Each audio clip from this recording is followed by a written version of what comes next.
Look, like I said in my last video, I think that all of this price action here that's been scaring people today, in the end, it's just going to be noise, even if we go lower, and maybe we do. I don't know.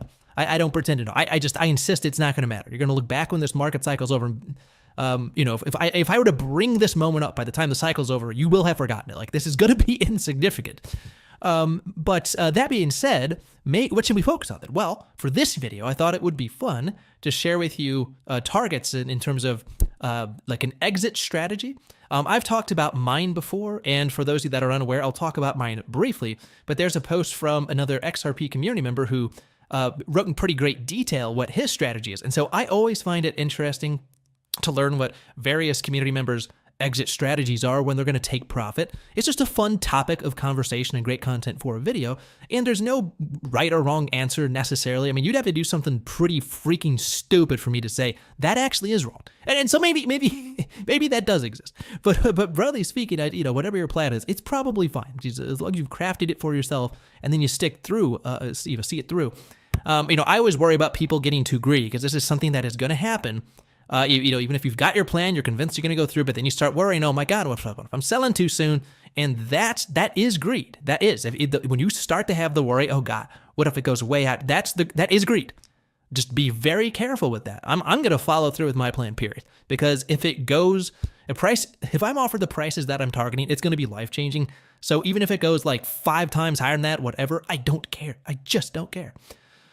But anyway, it's always an interesting topic of conversation, and so this individual, there's some overlap in what I'm going to do, and against what he is intending to do, though there are certain things he's doing that I'm not.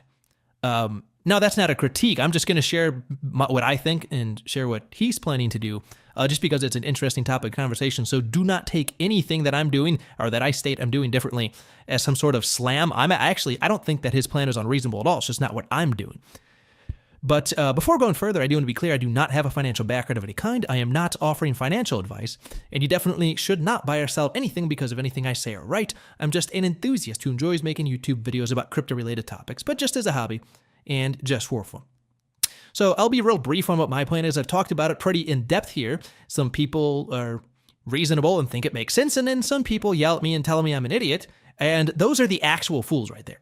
Like the people that tell me that my targets are too low, no, they're not. I'm removing risk from the table. In fact, I took on way more risk than most humans on the planet, spending like what some would consider to be unsafe, unreasonable amounts of money to buy XRP over a span of years. I did that intentionally, so that's more risk up front, because if I'm wrong about where XRP would ultimately go, then maybe I just lose all that. But on the flip side, I will be able to achieve life-changing wealth at lower price levels. That was my plan all along, okay? I'm not trying to hit the top, and if you're trying to sell the top of the market, you're going to fail. You can't do it. It's a fool's errand. So just like it makes sense to dollar cost average in over a span of years, it makes sense to sell at various targets. And you don't have much time, because when the peak comes, you're in euphoria mode, the entire market is, and it's a very short-lived period. So you may have years to accumulate, but in terms of scaling out, not so much.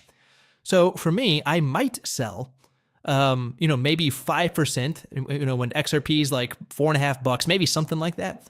So we're safely in new all-time high territory. If I do that, the only rationale there would be to pull out my initial investment, because somewhere around there, if I sell like 5 or 6%, roughly around that price range, that's what it'll do for me. My average buy-in price for XRP is 25 cents, and I have a boatload of it. It's my largest individual position, and last I checked, it was about half of my entire crypto portfolio in terms of what it's worth. So it's gigantic. I went big on this, but that's why, again, I say I don't need to take on this crazy risk. Like, I don't need to ride this thing to $20. Although, let me just say this though, because I might a little bit. So I plan on scaling out the vast majority of my holdings between $5 and $8 if we're presented with those price ranges, which I think is pretty damn conservative, to be honest with you. I'd be surprised if we don't hit that. I don't know if we're going to. That's not a price prediction, but I'd kind of be surprised if we don't hit that. I think most people probably agree that's kind of conservative. I'll not be surprised if XRP hits double digits. I'll not be surprised if it goes over $20. But when we get up there, I may save, depending on other factors, 10 or 15% of my portfolio, my XRP holding specifically. And then I may hold on and risk it, hoping we go higher and, maybe scale up all the way up to like $20 or so. That's fine. Now, that will be dependent upon other profit that I may or may not be able to take prior to that. If I've secured a bunch of profit, I might be willing to be a little bit more risky with my XRP. And that's why I don't have a firm answer, despite the fact that I've been holding for 7 years. It's dependent upon what happens in the real world, and that hasn't happened yet, so I can't firmly answer. That's it. And I've been stating that forever. So I think that's reasonable. And also, once I take money out in profit, and I know that this perhaps isn't what most people do, but I'm very strict with myself. When I finally do start taking profit, that money's out for the cycle, period. None of it will be reinvested. If I take any profits and reinvest in crypto, it will be in the depths of the bear market, and even then, probably only about 10% max, because I want to go into wealth preservation mode. But I will be investing heavily in XRP and other coins, even if I sell all of it in this bull run, which I hope I do. I hope I'm enticed to sell. I will still absolutely be purchasing XRP and all sorts of other coins at the depths of the bear market, which is going to come at some point after we have the fun part coming up in 2025. But look, I understand, and I do believe, like, if I were to take those profits and reinvest, I strongly believe that if I did that, I'd probably be better off financially. I'd bet that I could probably, because look, I'd only put it in something that hasn't run up yet. And even if I just go for a 2, 3, 4, 5x, nothing crazy, I bet I could pull that off. But there is risk there, some amount of risk. And maybe you'd say it's a small amount of risk, and maybe you're right. But I don't care. Because even if that's the case, my tolerance at that point is no risk. Because I've already been at this for 7 years, and I'm going into wealth preservation mode. That's what this is all about for me.